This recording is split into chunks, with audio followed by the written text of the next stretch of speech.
పశ్చిమ బెంగాల్ అసెంబ్లీ ఎన్నికల్లో చివరి విడత పోలింగ్ కు అంతా సిద్ధమైంది. బెంగాల్లో మొత్తం 294 అసెంబ్లీ నియోజకవర్గాలుండగా తొలి విడతలో 152 నియోజకవర్గాలకు ఏప్రిల్ 23న పోలింగ్ నిర్వహించారు.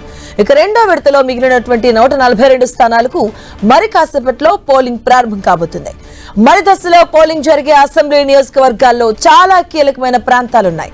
కోల్కతా నార్త్, కోల్కతా సౌత్, హౌరా, నాదియా, అలాగే ఉత్తర 24 పరగనాలు, అలాగే దక్షిణ 24 పరగనాలు, హుగ్లీ, పూర్వ బర్ధమాన్లో జిల్లాల నుంచి పరిధిలో విస్తరించి ఉన్నాయి. ఇక పశ్చిమ బెంగాల్ అసెంబ్లీ ఎన్నికల ప్రచారంలో భాగంగా అన్ని ప్రధాన పార్టీల నాయకులు రాష్ట్ర వ్యాప్తంగా ర్యాలీలు నిర్వహించారు.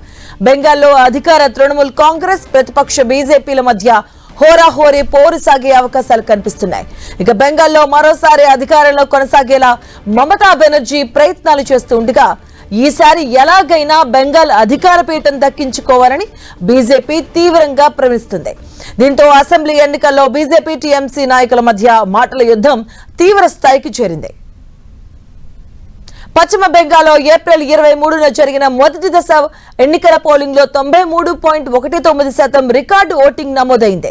ఇక గతంలో ఈ స్థాయిలో ఓటింగ్ శాతం నమోదు కాలేదు. దీంతో బెంగాల్లో రెండో విడతలో ఏ మేరకు పోలింగ్ శాతం నమోదవుతుందన్న ఉత్కంఠ కొనసాగుతుంది.